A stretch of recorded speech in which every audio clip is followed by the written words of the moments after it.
What's up, everybody? Sorry about that TV. I always have that thing on playing in the background. Sometimes it gets in the way.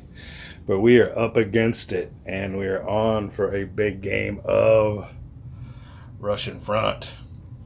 Now, I put me at Ann Vassal. I was wanting to have an opponent to play, and I had a couple of responses for Russian Front. It's surprisingly, it must be going around. Everybody's wanting to play that. There was one guy tried to get a hold of me, and unfortunately, I was playing Templars. I had all kinds of stuff set up down here, and I can only get around to so many. But I got around to this opponent, and we're getting ready to get it on. Now, I had to break this game out. We are going to be playing this game on Vassal, actually. Let me see if I can't punch this on up over here. Show you what's going on. But I got the board set up here, but we are going to be playing it on here. But fortunately, the Vassal mod and my game board mod line up exactly. So what I'll be doing is showing you the moves on the good board, and I'll be making my moves on Vassal. Now, I haven't broke this game out since probably the 80s. So I had to go through all these counters, and I'm telling you what, you talk about that. I forgot how it's 2 or 3 days. I think I couldn't do it all at once, but I had to. These counters weren't. They must have just been punched out, and I had to sand them all down and get them all fixed up, and some of them still need to be, sanded down and fitted. But some counters I had missing. Like I said here earlier in my earlier video, some of these counters were when I put them all together. I think they were only missing 2 or 3 from the German side. But here's my homemade air counter. And on the air counters, their size were a little bit bigger, but the other ones I got the size pretty well down pat.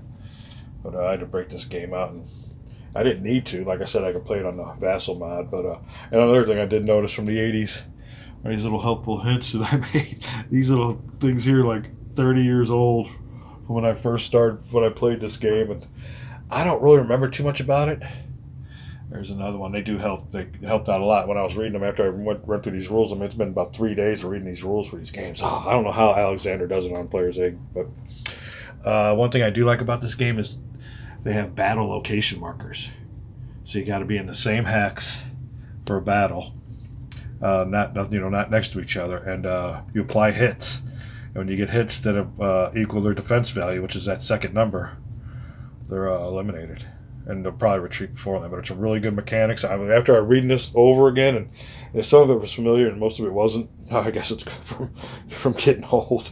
My memory ain't what it used to be, but I do remember the battle mechanics of this. Now, there are a lot of rules. We're using all the optionals and everything, so I don't know how complicated this is going to be, but depending on my opponent, and like I was telling you earlier, my girlfriend, when she found out what I was doing and how much I delve into this, she said he don't know what he's in for. But he says he's played like 11 times in the past 7 years, or maybe it was 7 times in the past 11 years. But he's more of an expert on it than me. Might have played it once back in the 80s. I might have had it set up for like a few months or something like that. Usually when I get a game set up, I set it up for a while. But we will be getting into some good old Russian Front. And breaking out a good old Avalon Hill, oldie but goodie. Also over here, we got a little scenario we got to finish up here too. So we'll be working on 2 of them with some updates. But just want to let you know what's going on, and all excited about my Russian Front game. Now, one of the biggest things I've been doing with this game is figuring out a strategy. And hopefully my opponent won't see my YouTube channel, because like I said, I think only about 2 people watch it. Me and my girlfriend. I don't even know about her.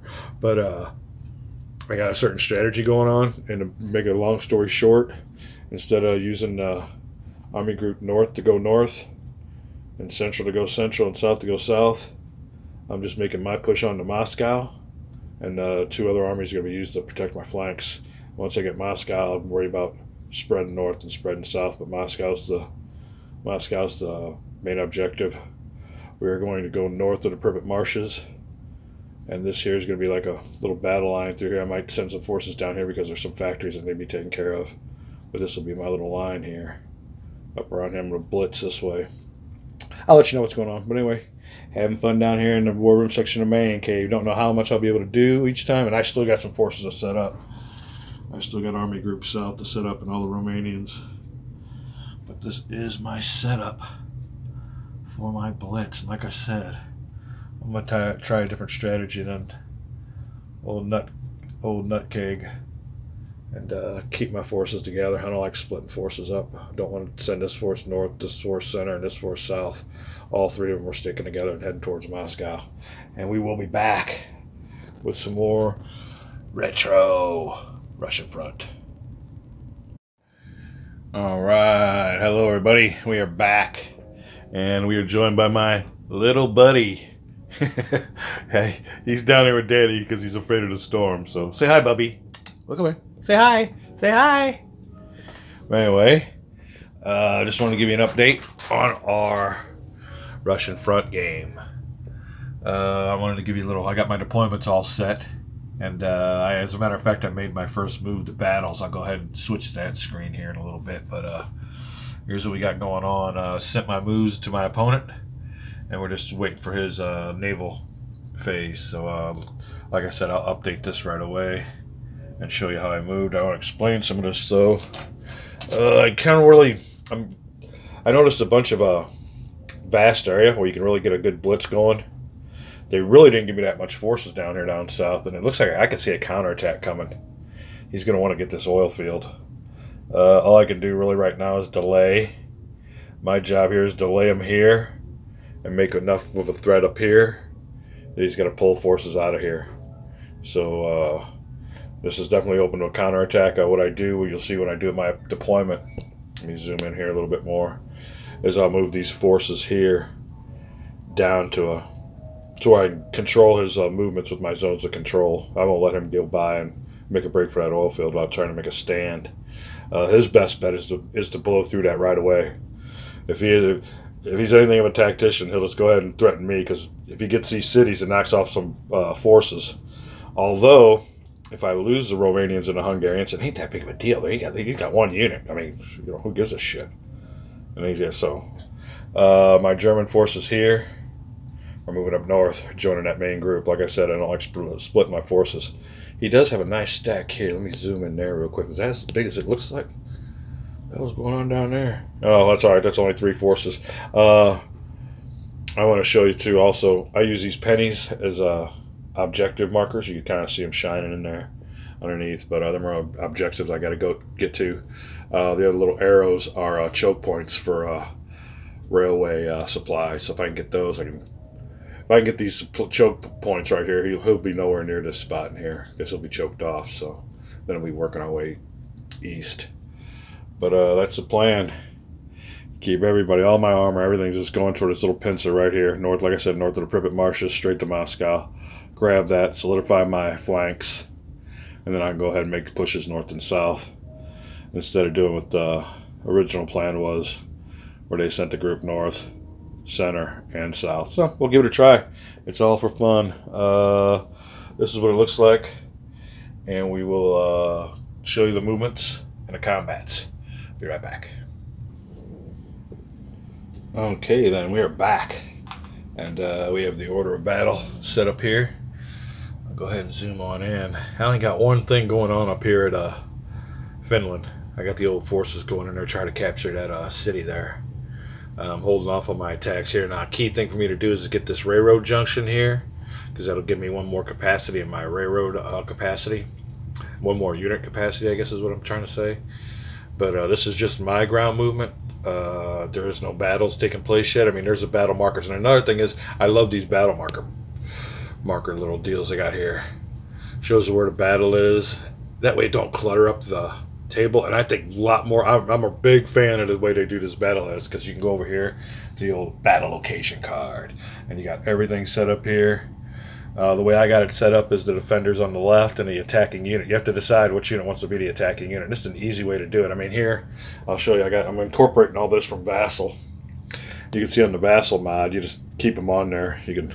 I'll move my cursor on over here, and that's how you see the units, which is all right. But man, it would have been. I really like this card, so I guess on the Vassal mod, that's probably the best way to do it. But I'm a big fan of this card there. So here's my battles. I haven't, like I said, it's just ground movement. I haven't assigned any air units yet. Another thing to take note of is the German player. It's a +1 on all of his attack and defense factors for the first turn to simulate the surprise element, which is really cool, so that'll help me out a little bit. My opponent's name is Mike, and I got him on Vassal. Now, I'll get a hold of Mike and tell him I'm playing. Tell him I'm going to broadcast and everything, see if it's okay with him, and make sure everything's all right. Maybe he'll want to do something on his end, but yeah, his name's Mike. I'm waiting for his naval phase because I moved my naval units, now he gets to respond. But here's some more of my attacks.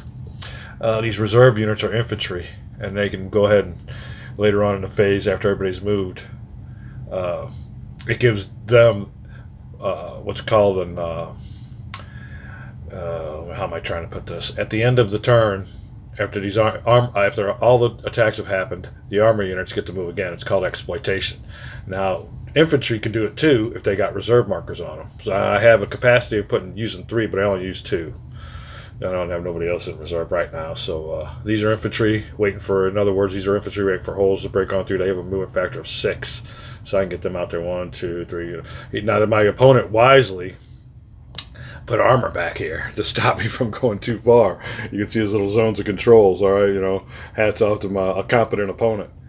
So I got these guys in reserve. Also, you might want to look over here on my first battles, and that'll be the battle number 2 and 3. I got my blitz markers. Now I also get a chance to use 3 blitz markers, but I only use 2 because there's only spots to use 2. I'd like to use 3, but it is what it is right now. Now, somebody could argue I could have used another one, but we'll see. So here we go. These are the attacks along the lines. Like I said, I pulled the southern armor, my armor for the south. I'm pulling it up into the central to take care of this main attack that's going from Moscow. This is my little delay action. Hopefully my opponent don't see this because he's got a lot of forces down there. And I'm right for counterattack. So all I'm doing is just trying to hold off, hoping the threat up north pulls his forces from down south because he can do a lot of damage. But here we are. Here's a little bit of the matchups. I don't know if you can see it. But it looks like pretty easy matchups. Now, what you'll do is you'll roll the dice, and when your hits equal their defense value, then they're gone. But like I said, most of the times they retreat beforehand. But we'll see how how old Lady Luck treats me. It's always the key, as in any battle. So that's what's up next. I'm waiting for his naval movement.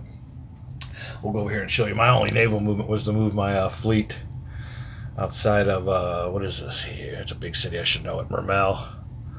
And pulled him over here. Now, he does have a fleet in there, but he's also got mines. So what I had to do, I put a marker there, and under 17 here, that represents that my units are mine sweeping. Now, he's got a fleet there, but his fleet's a lot weaker than mine. I don't think he'll be attacking me. He might, but I don't see anything to do. So I went ahead and hopefully I'll mine sweep without any opposition. All right, well, that's it. When he sends me his moves, I will be in touch. But we were having some fun down here in the man cave. It's getting late in the year. While work's coming on in, I'm going to be busy here for a while, so it might be few and far between. But, hey, it's all in the name of a good time. And we're going to have fun at this old hex encounter game. I got a little bit of Armageddon War I need to get on to, and I might sit down and do a little bit of that. So that's it for Russian Front. We will be back.